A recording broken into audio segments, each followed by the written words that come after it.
ನಮಸ್ಕಾರ ಎಲ್ಲರಿಗೂ. ಇವತ್ತಿನ ನಮ್ಮ ವಿಶೇಷ ಚರ್ಚೆಗೆ ಸ್ವಾಗತ. ನಾವಿವತ್ತು ಚರ್ಚೆ ಮಾಡ್ತಿರೋ ವಿಷಯ ಕ್ರೈಸ್ತ ಧರ್ಮದಲ್ಲಿ ತುಂಬಾ ಜನರಿಗೆ ಗೊತ್ತಿರೋ ಒಂದು ಹೆಸರು ಅಥವಾ ಶೀರ್ಷಿಕೆ, ಮಾತೆ ಮರಿಯಮ್ಮ, ದೇವರ ಪರಿಶುದ್ಧ ತಾಯಿ ಅಂತ. ಇದು ಕೇಳೋಕೆ ಸರಳ ಅನಿಸಿದ್ರು ಇದರ ಹಿಂದೆ ಒಂದು ದೊಡ್ಡ ಕಥೆನೇ ಇದೆ ಅಲ್ವಾ? ದೇವತಾಶಾಸ್ತ್ರ, ಇತಿಹಾಸ ಎಲ್ಲ ಸೇರಿದೆ. ಖಂಡಿತವಾಗಿ. ಇದು ಮೇಲ್ನೋಟಕ್ಕೆ ಒಂದು ಗೌರವ ಸೂಚಕ ಪದ ಅನ್ಸುತ್ತೆ, ಆದ್ರೆ ಇದರ ಆಳ ಬಹಳ ದೊಡ್ಡದು. ಹೌದು. ನಮ್ಮತ್ರ ಮರಿಯಮ್ಮ ದೇವರ ತಾಯಿ, ದೇವತಾಶಾಸ್ತ್ರ ಮತ್ತು ಇತಿಹಾಸ ಅನ್ನೋ ಒಂದು ಆಧಾರ ಗ್ರಂಥದ ಕೆಲವು ಮುಖ್ಯ ಭಾಗಗಳಿವೆ. ಸೊ ನಮ್ಮ ಇವತ್ತಿನ ಗುರಿ ಏನು ಅಂದ್ರೆ, ಈ ದೇವರ ತಾಯಿ ಅನ್ನೋ ಪದದ ನಿಜವಾದ ಅರ್ಥ ಏನು, ಯಾಕೆ ಇದು ಇಷ್ಟು ಮುಖ್ಯ ಆಯ್ತು, ಇದರ ಹಿನ್ನೆಲೆ ಏನು, ಮತ್ತೆ ಇವತ್ತಿಗೂ ಇದು ಎಷ್ಟು ಪ್ರಸ್ತುತ, ಇದನ್ನೆಲ್ಲ ಸ್ವಲ್ಪ ಆಳವಾಗಿ ನೋಡೋಣ ಅಂತ ಆ ಮೂಲ ಪಠ್ಯದ ಸಾರವನ್ನ ಅರ್ಥ ಮಾಡ್ಕೊಳ್ಳೋ ಪ್ರಯತ್ನ ಇದು. ಒಳ್ಳೆ ಪ್ರಯತ್ನ. ಇದು ತುಂಬಾ ಇಂಟ್ರೆಸ್ಟಿಂಗ್ ವಿಷಯ ಕೂಡ. ಹಾಗಾದ್ರೆ ಸರಿ, ನೇರವಾಗಿ ವಿಷಯಕ್ಕೆ ಬರೋಣ. ಮೊದಲಿಗೆ ಈ ಶೀರ್ಷಿಕೆಯ ಅಕ್ಷರಶಃ ಅರ್ಥದಿಂದ ಶುರು ಮಾಡೋಣವೇ? ದೇವರ ತಾಯಿ ಅಂತೀವಲ್ಲ, ಗ್ರೀಕ್ ಭಾಷೆಯಲ್ಲಿ ಇದಕ್ಕೇನಾದ್ರೂ ಸ್ಪೆಸಿಫಿಕ್ ಪದ ಇದೆಯಾ? ಖಂಡಿತ ಇದೆ. ಮೂಲ ಗ್ರೀಕ್ ಪದ ಬಂದು ಥಿಯೋಟೋಕೋಸ್. ಥಿಯೋಟೋಕೋಸ್, ಇದರಲ್ಲಿ ಥಿಯೋಸ್ ಅಂದ್ರೆ ದೇವ್ರು, ಟೋಕೋಸ್ ಅಂದ್ರೆ ಆ ಜನ್ಮ ನೀಡಿದವಳು ಅಥವಾ ಹೆತ್ತವಳು ಅಂತ. ಹಾಗಾಗಿ ಅಕ್ಷರಶಃ ಅರ್ಥ ದೇವರನ್ನು ಹೆತ್ತವಳು ಅಂತ. ಇಂಗ್ಲಿಷ್ನಲ್ಲಿ ಗಾಡ್ ಬೇರರ್ ಅಂತಾರೆ. ಇದನ್ನೇ ನಾವು ಸಾಮಾನ್ಯವಾಗಿ ದೇವರ ತಾಯಿ, ಮದರ್ ಆಫ್ ಗಾಡ್ ಅಂತ ಭಾಷಾಂತರಿಸೋದು. ಓ, ದೇವರನ್ನು ಹೆತ್ತವಳು ಕೇಳೋಕೆನೆ ಬಹಳ ಗಹನವಾದ ವಿಷಯ ಅನ್ಸುತ್ತೆ. ಇದರ ದೇವತಾಶಾಸ್ತ್ರೀಯ ಮಹತ್ವ ಏನು? ಅಂದ್ರೆ ನಂಬಿಕೆಗಳ ಚೌಕಟ್ಟಿನಲ್ಲಿ ಹೇಗೆ ಅರ್ಥ ಮಾಡ್ಕೊಳ್ಬೇಕು? ಇದು ಅತ್ಯಂತ ಪ್ರಮುಖವಾದ ಒಂದು ದೇವತಾಶಾಸ್ತ್ರೀಯ ಪಾಯಿಂಟ್ ನೋಡಿ. ಕ್ರೈಸ್ತ ನಂಬಿಕೆಯ ಒಂದು ಮೂಲಭೂತ ತತ್ವ ಏನಂದ್ರೆ ಯೇಸುಕ್ರಿಸ್ತನ ಸ್ವಭಾವ. ನಂಬಿಕೆಯ ಪ್ರಕಾರ ಯೇಸುಕ್ರಿಸ್ತ ಒಬ್ಬನೇ ವ್ಯಕ್ತಿ, ಆದ್ರೆ ಆತನಲ್ಲಿ ಎರಡೂ ಸ್ವಭಾವಗಳಿವೆ. ಆತ ಸಂಪೂರ್ಣ ದೇವರು ಮತ್ತೆ ಸಂಪೂರ್ಣ ಮನುಷ್ಯ ಒಂದೇ ಸಮಯದಲ್ಲಿ. ಇದನ್ನ ಅವತಾರ ಅಂತ ಹೇಳ್ತಾರೆ, ಅಂದ್ರೆ ದೇವರು ಮನುಷ್ಯ ರೂಪದಲ್ಲಿ ಬಂದಿದ್ದು. ಸರಿ. ರೂಢಿ, ಮಾತೆ ಮರಿಯಮ್ಮ ಯೇಸುಕ್ರಿಸ್ತನಿಗೆ ಮಾನವ ಶರೀರದಲ್ಲಿ ಜನ್ಮ ಕೊಟ್ರು. ಯೇಸು ಕೇವಲ ಒಬ್ಬ ಮನುಷ್ಯ ಆಗಿದ್ರೆ ಆಗ ಮರಿಯಮ್ಮ ಮನುಷ್ಯನ ತಾಯಿ ಅಷ್ಟೇ ಆಗ್ತಿದ್ರು. ಆದರೆ ಯೇಸು ಒಂದೇ ವ್ಯಕ್ತಿಯಲ್ಲಿ ದೇವರೂ ಆಗಿರೋದ್ರಿಂದ ಮರಿಯಮ್ಮ ಆ ಮಾನವ ಯೇಸುವಿಗೆ ಜನ್ಮ ಕೊಟ್ಟಾಗ ಅವರು ಆ ದೈವಿಕ ವ್ಯಕ್ತಿಗೂ ಅಂದ್ರೆ ದೇವರ ಮಗನಿಗೂ ತಾಯಿಯಾದರೂ ಅಂತ ಅರ್ಥ. ಸೊ ಥಿಯೋಟೊಕಾಸ್ ಅನ್ನೋದು ಮರಿಯಮ್ಮ ಕೇವಲ ಮನುಷ್ಯನಿಗಲ್ಲ, ದೇವರ ಅವತಾರಕ್ಕೆ ಜನ್ಮ ಕೊಟ್ರು ಅನ್ನೋದನ್ನ ಒತ್ತಿ ಹೇಳತ್ತೆ. ಓ, ಹಾಗಾದ್ರೆ ಇದು ಬರೀ ಮರಿಯಂನವರ ವೈಯಕ್ತಿಕ ಗೌರವಕ್ಕಿಂತ ದೊಡ್ಡದು. ಇದು ನೇರವಾಗಿ ಯೇಸುಕ್ರಿಸ್ತನ ಗುರುತಿನ ಬಗ್ಗೆನೇ ಹೇಳುವಂತೋದಾ? ನಿಖರವಾಗಿ ಅದೇ ಇಲ್ಲಿ ಮುಖ್ಯವಾದ ವಿಷಯ. ಆಕ್ಚುಲಿ ಥಿಯೋಟೊಕೋಸ್ ಅನ್ನೋ ಬಿರುದು ಮುಖ್ಯವಾಗಿ ಯೇಸುಕ್ರಿಸ್ತನ ಬಗ್ಗೆ ಒಂದು ಸ್ಟೇಟ್ಮೆಂಟ್. ಆತ ಕೇವಲ ಒಬ್ಬ ಮಹಾನ್ ವ್ಯಕ್ತಿ, ಪ್ರವಾದಿ ಅಥವಾ ಒಳ್ಳೆ ಮನುಷ್ಯ ಅಲ್ಲ, ಆತ ಸ್ವತಃ ದೇವರು ಮನುಷ್ಯನಾಗಿ ಬಂದವನು ಅನ್ನೋ ನಂಬಿಕೆಯನ್ನ ಈ ಶೀರ್ಷಿಕೆ ಎತ್ತಿಡಿಯುತ್ತೆ. ಇದರ ಹಿಂದಿನ ತರ್ಕ ಏನು ಅಂದ್ರೆ, ಒಂದು ವೇಳೆ ಮರಿಯಮ್ಮನಿಗೆ ದೇವರ ತಾಯಿ ಅನ್ನೋದನ್ನ ನಿರಾಕರಿಸಿದ್ರೆ ಅದು ಪರೋಕ್ಷವಾಗಿ ಯೇಸುವಿನ ದೈವತ್ವವನ್ನೇ ಪ್ರಶ್ನಿಸಿದ ಹಾಗೆ ಆಗುತ್ತೆ. ಹಾಗಾಗಿ ಇದು ಮರಿಯಮ್ಮನವರ ಗೌರವಕ್ಕಿಂತಲೂ ಹೆಚ್ಚಾಗಿ ಕ್ರಿಸ್ತಶಾಸ್ತ್ರದ ಅಂದ್ರೆ ಯೇಸುವಿನ ಸ್ವಭಾವದ ಅಧ್ಯಯನದ ಒಂದು ಮೂಲಾಧಾರ ಅಂತ ಹೇಳ್ಬೋದು. ಇದು ತುಂಬಾನೇ ಸ್ಪಷ್ಟವಾಯ್ತು. ಅಂದ್ರೆ ಶೀರ್ಷಿಕೆ ಮರಿಯಮ್ಮನವರದು, ಆದರೆ ಅದರ ಫೋಕಸ್ ಯೇಸುಕ್ರಿಸ್ತನ ಮೇಲೆ ಇದೆ. ಈಗ ಒಂದು ಕುತೂಹಲ, ಈ ಶೀರ್ಷಿಕೆ ಯಾವಾಗ, ಹೇಗೆ ಅಫಿಷಿಯಲ್ ಆಯ್ತು? ಇದರ ಹಿಂದೆ ಏನಾದ್ರೂ ವಿವಾದಗಳು, ಚರ್ಚೆಗಳು ನಡೆದಿದ್ವಾ? ಹೌದು, ಇದರ ಐತಿಹಾಸಿಕ ಹಿನ್ನೆಲೆ ನಿಜಕ್ಕೂ ರೋಚಕವಾಗಿದೆ. ನಾವು ಕ್ರಿಸ್ತಶಕ 5ನೇ ಶತಮಾನಕ್ಕೆ ಹೋಗ್ಬೇಕು. ನಿರ್ದಿಷ್ಟವಾಗಿ ಕ್ರಿಸ್ತಶ 431ರಲ್ಲಿ ಆಗಿನ ಕಾಲದ ಎಫೆಸಸ್ ಅನ್ನೋ ಪಟ್ಟಣದಲ್ಲಿ, ಈಗಿನ ಟರ್ಕಿಯಲ್ಲಿದೆ ಅದು. ಅಲ್ಲಿ ಒಂದು ದೊಡ್ಡ ಧಾರ್ಮಿಕ ಸಭೆ ನಡೀತು, ಕೌನ್ಸಿಲ್ ಆಫ್ ಎಫೆಸಸ್ ಅಂತ. ಅಲ್ಲಿಂದಲೇ ಈ ಥಿಯೋಟೊಕೋಸ್ ಶೀರ್ಷಿಕೆಗೆ ಅಧಿಕೃತ ಮಾನ್ಯತೆ ಸಿಕ್ಕಿದ್ದು. ಆದ್ರೆ ಅದು ಅಷ್ಟು ಸುಲಭವಾಗಿ ಆಗ್ಲಿಲ್ಲ. ಓ, ಹಾಗೇನೋ? ಆ ಕಾಲದಲ್ಲಿ ಕಾನ್ಸ್ಟಾಂಟಿನೋಪಲ್ನ ಬಿಷಪ್ ಆಗಿದ್ದ ನೆಸ್ಟೋರಿಯಸ್ ಅಂತ ಒಬ್ಬ ಪ್ರಭಾವಿ ವ್ಯಕ್ತಿ ಇದ್ರು. ಅವರು ಒಂದು ಹೊಸ ವಾದವನ್ನು ಶುರು ಮಾಡಿದ್ರು.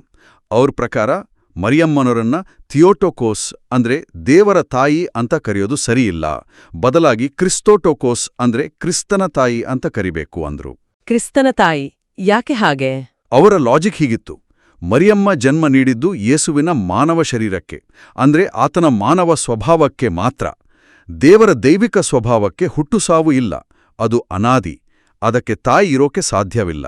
ಸೊ ಆಕೆ ದೈವತ್ವಕ್ಕೆ ಜನ್ಮ ಕೊಡ್ಲಿಲ್ಲ, ಕೇವಲ ಕ್ರಿಸ್ತ ಅನ್ನೋ ಮಾನವ ವ್ಯಕ್ತಿಗೆ ಜನ್ಮ ಕೊಟ್ರು.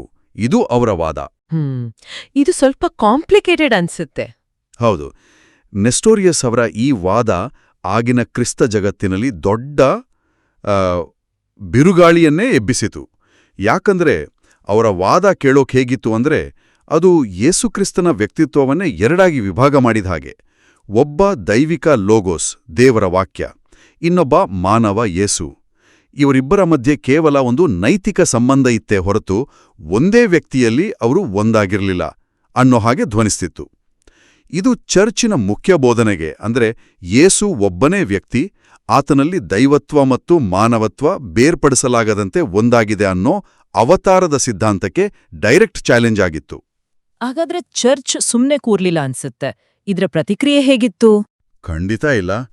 ಚರ್ಚ್ನ ಪ್ರಮುಖ ದೇವತಾಶಾಸ್ತ್ರಜ್ಞರು, ವಿಶೇಷವಾಗಿ ಅಲೆಕ್ಸಾಂಡ್ರಿಯಾದ ಬಿಷಪ್ ಸಿರಿಲ್, ಅವರು ನೆಸ್ಟೋರಿಯಸ್ ವಾದದಲ್ಲಿರೋ ಅಪಾಯವನ್ನ ಗುರ್ತಿಸಿದ್ರು.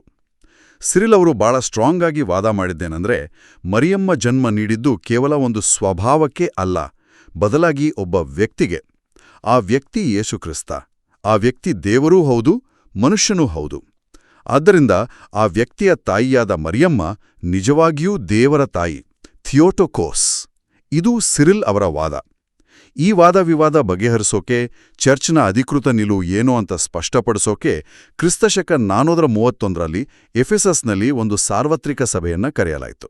ಆ ಎಫೆಸಸ್ ಸಭೆಯಲ್ಲಿ ಏನಾಯ್ತು? ಅಲ್ಲಿ ಚರ್ಚೆಗಳೆಲ್ಲ ಜೋರಾಗೇ ನಡೀತಾ? ಹೌದು. ಆ ಸಭೆ ಸಾಕಷ್ಟು ನಾಟಕೀಯವಾಗಿತ್ತು. ಸಂಘರ್ಷಗಳೂ ಇದ್ವು ಅಂತ ಹೇಳ್ತಾರೆ.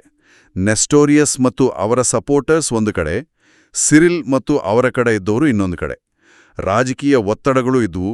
ಆದರೆ ಕೊನೆಗೆ ದೇವತಾಶಾಸ್ತ್ರೀಯವಾಗಿ ಬಹುಪಾಲು ಬಿಷಪ್ಗಳು ಸಿರಿಲ್ ಅವರ ವಾದವನ್ನೇ ಒಪ್ಕೊಂಡ್ರು.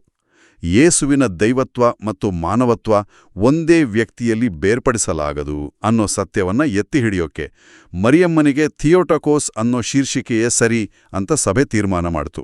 ನೆಸ್ಟೋರಿಯಸ್ ಅವರ ಬೋಧನೆಯನ್ನ ಧರ್ಮವಿರೋಧಿ, ಹೆರಿಟಿಕಲ್ ಅಂತ ಖಂಡಿಸಿ ಅವರನ್ನ ಪದವಿಯಿಂದ ತೆಗೆದುಹಾಕಲಾಯಿತು. ಓಹೋ, ದೊಡ್ಡ ನಿರ್ಧಾರವೇ ಅದು. ಹೌದು. ಇದನ್ನು ಒಂದು ದೊಡ್ಡ ಚಿತ್ರಣದಲ್ಲಿ ನೋಡಿದ್ರೆ ಎಫೆಸಸ್ ಸಭೆಯ ನಿರ್ಧಾರ ಕೇವಲ ಮರಿಯಮ್ಮನ ಶೀರ್ಷಿಕೆ ಪದ್ಯ ಅಷ್ಟೇ ಅಲ್ಲ. ಅದು ಮುಖ್ಯವಾಗಿ ಯೇಸು ಯಾರು, ದೇವರ ಅವತಾರ ಅಂದ್ರೇನು ಅನ್ನೋ ಮೂಲಭೂತ ಪ್ರಶ್ನೆಗಳಿಗೆ ಉತ್ತರ ಕೊಡೋ ಪ್ರಯತ್ನವಾಗಿತ್ತು. ಥಿಯೋಟಕೋಸ್ ಶೀರ್ಷಿಕೆಯನ್ನ ದೃಢಪಡಿಸೋ ಮೂಲಕ ಚರ್ಚ್ ಯೇಸುಕ್ರಿಸ್ತನ ನಿಜವಾದ ದೈವ ಮಾನವ ಸ್ವರೂಪವನ್ನ ಮತ್ತು ಅವತಾರದ ರಹಸ್ಯವನ್ನ ಅಧಿಕೃತವಾಗಿ ಘೋಷಿಸಿತು. ಇದು ಮುಂದೆ ಕ್ರೈಸ್ತ ದೇವತಾಶಾಸ್ತ್ರದ ಬೆಳವಣಿಗೆ ಮೇಲೆ ಬಹಳ ಆಳವಾದ ಪರಿಣಾಮ ಬೀರಿತು. ಇದು ನಿಜಕ್ಕೂ ಒಂದು ಟರ್ನಿಂಗ್ ಪಾಯಿಂಟ್ ಇದ್ದಾಗೆ.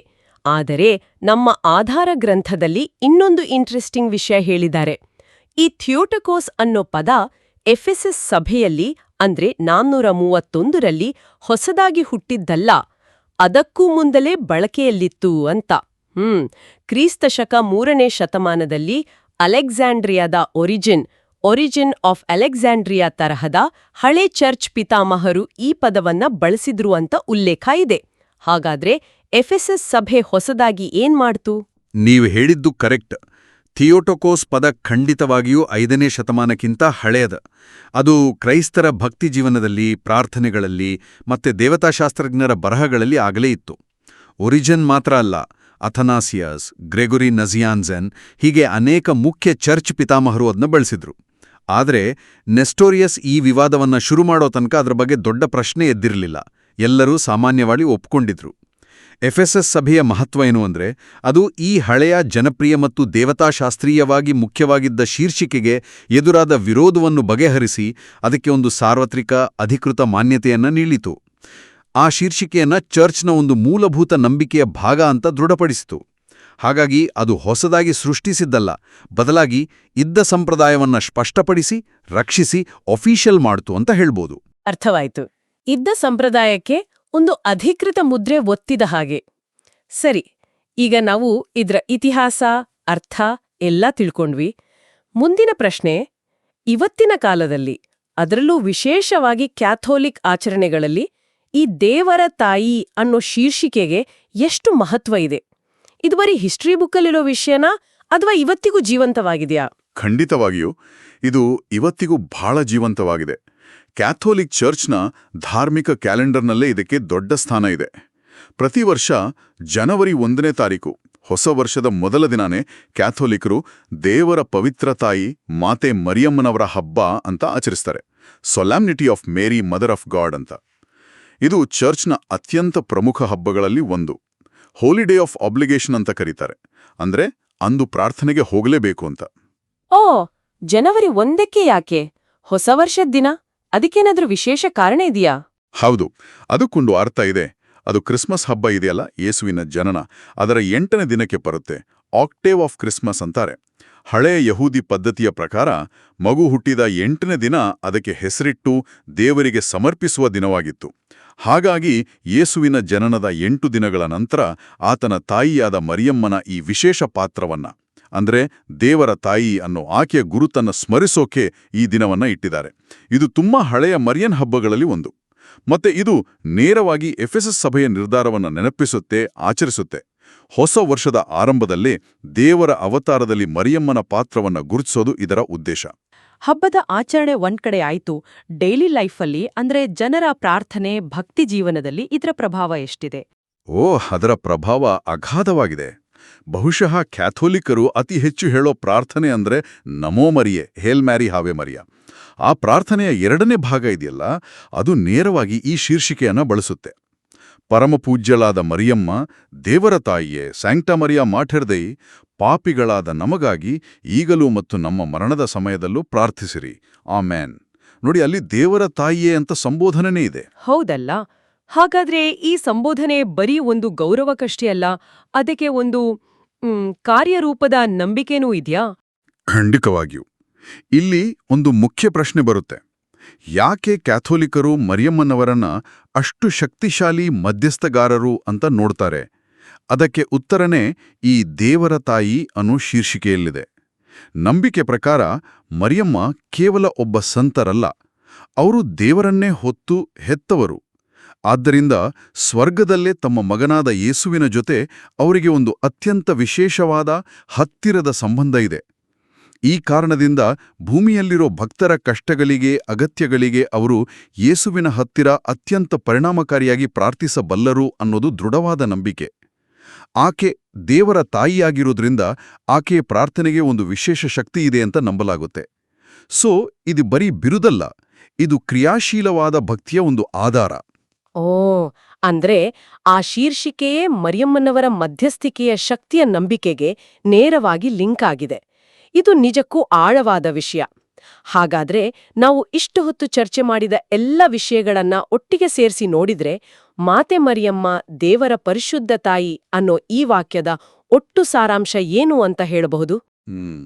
ಒಟ್ಟಾರೆಯಾಗಿ ಹೇಳೋದಾದ್ರೆ, ಮಾತೆ ಮರಿಯಮ್ಮ ದೇವರ ತಾಯಿ ಅಥವಾ ಥಿಯೋಟೋಕೋಸ್ ಅನ್ನೋದು ಕೇವಲ ಒಂದು ಗೌರವದ ಬಿರುದು ಮಾತ್ರ ಅಲ್ಲ. ಅದು ಕ್ರೈಸ್ತ ಧರ್ಮದ, ವಿಶೇಷವಾಗಿ ಕ್ಯಾಥೋಲಿಕ್ ಮತ್ತು ಆರ್ಥೋಡಾಕ್ಸ್ ಸಂಪ್ರದಾಯಗಳ ಕೆಲವು ಮೂಲಭೂತ ನಂಬಿಕೆಗಳನ್ನು ತನ್ನಲ್ಲಿ ಹಿಡಿದಿಟ್ಕೊಂಡಿರೋ ಒಂದು ದೇವತಾಶಾಸ್ತ್ರೀಯ ಸೂತ್ರ ಅಂತ ಹೇಳ್ಬೋದು. ಮೊದಲನೇದಾಗಿ ಅದು ಯೇಸುಕ್ರಿಸ್ತನ ನಿಜವಾದ ಗುರುತನ್ನ, ಅಂದ್ರೆ ಆತ ಸಂಪೂರ್ಣ ದೇವರು ಮತ್ತು ಸಂಪೂರ್ಣ ಮನುಷ್ಯ ಒಂದೇ ವ್ಯಕ್ತಿಯಲ್ಲಿ ಅದನ್ನು ದೃಢಪಡಿಸ್ತದೆ. ಎರಡನೇದಾಗಿ ಅದು ದೇವರ ಅವತಾರದ ರಹಸ್ಯವನ್ನ, ಅಂದ್ರೆ ದೇವರು ಮನುಷ್ಯನಾಗಿ ಹುಟ್ಟಿದ ಅನ್ನೋ ಸತ್ಯವನ್ನ ಎತ್ತಿ ಹಿಡಿಯುತ್ತೆ. ಮೂರನೇದಾಗಿ ಅದು ಮಾತೆ ಮರಿಯಮ್ಮನವರ ವಿಶಿಷ್ಟ ಪಾತ್ರ ಮತ್ತು ಗೌರವವನ್ನ ಸ್ಥಾಪಿಸುತ್ತೆ. ಮತ್ತು ಕೊನೆಯದಾಗಿ ಅದು ಆಕೆಯ ಮಧ್ಯಸ್ಥಿಕೆಯ ಮೇಲಿರೋ ನಂಬಿಕೆಗೆ ಒಂದು ಗಟ್ಟಿ ಬುನಾದಿಯಾಗಿದೆ. ಬಹಳ ಚೆನ್ನಾಗಿ ಇದನ್ನ ಸಂಕ್ಷಿಪ್ತವಾಗಿ ಹೇಳಿದ್ರಿ.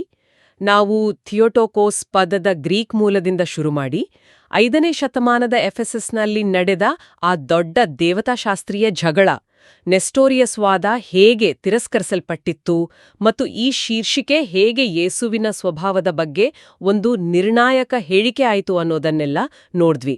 ಅಷ್ಟೇ ಅಲ್ಲ, ಜನವರಿ 1ರ ಹಬ್ಬ, ನಮೋ ಮರಿಯ ಪ್ರಾರ್ಥನೆ, ಮಧ್ಯಸ್ಥಿಕೆಯ ನಂಬಿಕೆ, ಹೀಗೆ ಇವತ್ತಿಗೂ ಈ ಶೀರ್ಷಿಕೆ ಹೇಗೆ ಧಾರ್ಮಿಕ ಆಚರಣೆಗಳಲ್ಲಿ ಹಾಸುಹೊಕ್ಕಾಗಿದೆ ಅನ್ನೋದನ್ನು ಗಮನಿಸಿದ್ವಿ. ಹೌದು. ಈ ವಿವರವಾದ ಚರ್ಚೆ ನಮ್ಮ ಕೇಳುಗರಿಗೆ ಕ್ರೈಸ್ತ ಧರ್ಮದ ಒಂದು ಮುಖ್ಯ ಸಿದ್ಧಾಂತದ ಐತಿಹಾಸಿಕ ಮತ್ತು ದೇವತಾಶಾಸ್ತ್ರೀಯ ಆಯಾಮಗಳ ಬಗ್ಗೆ ಖಂಡಿತ ಹೊಸ ಒಳನೋಟಗಳನ್ನು ಕೊಟ್ಟಿದೆ ಅಂತ ನಾನು ಭಾವಿಸ್ತೇನೆ. ಕೆಲವೊಮ್ಮೆ ನಮ್ಗೆ ತುಂಬಾ ಸರಳವಾಗಿ ಕಾಣುವ ಒಂದು ಪದ ಅಥವಾ ಶೀರ್ಷಿಕೆ ಹಿಂದೆ ಇಷ್ಟೊಂದು ಆಳವಾದ ಅರ್ಥ, ಇತಿಹಾಸ ಮತ್ತೆ ನಂಬಿಕೆಗಳ ಒಂದು ಜಾಲವೇ ಇರುತ್ತೆ ಅನ್ನೋದು ಗೊತ್ತಾದಾಗ ನಿಜಕ್ಕೂ ಒಂದು ಆಹಾ ಮೂಮೆಂಟ್ ಅಲ್ವಾ? ಖಂಡಿತ. ಈ ಚರ್ಚೆಯ ಕೊನೆಯಲ್ಲಿ ನಮ್ಮ ಕೇಳುಗರು ಯೋಚನೆ ಮಾಡೋಕೆ ಒಂದು ವಿಷಯವನ್ನ ನಾವಿಲ್ಲಿ ಪ್ರಸ್ತಾಪಿಸಬಹುದು. ನಾವು ನೋಡಿದ ಆಧಾರ ಗ್ರಂಥದ ಆಳವನ್ನ ಗಮನದಲ್ಲಿಟ್ಕೊಂಡು ಈ ಪ್ರಶ್ನೆ ಬಗ್ಗೆ ಯೋಚಿಸಬಹುದು. ಒಂದು ಧಾರ್ಮಿಕ ಶೀರ್ಷಿಕೆ ಹುಟ್ಟಿಕೊಂಡ ಐತಿಹಾಸಿಕ ಸಂದರ್ಭವನ್ನ, ಅಂದ್ರೆ ಅದು ಯಾವ ವಿವಾದಗಳಿಂದ, ಯಾವ ವಾದಗಳಿಂದ, ಯಾವ ಅಗತ್ಯತೆಗಳಿಂದ ಬಂತು ಅನ್ನೋದನ್ನ ನಾವು ಆಳವಾಗಿ ಅರ್ಥ ಮಾಡಿಕೊಂಡಾಗ ಅದು ಆ ಶೀರ್ಷಿಕೆಯನ್ನ ನಾವು ಇವತ್ತು ನೋಡೋ ರೀತಿ, ಅದರ ಇವತ್ತಿನ ಬಳಕೆ ಅಥವಾ ಅದರ ಮಹತ್ವದ ಮೇಲಿರೋ ನಮ್ಮ ದೃಷ್ಟಿಕೋನವನ್ನ ಹೇಗೆ ಬದಲಾಯಿಸಬಹುದು.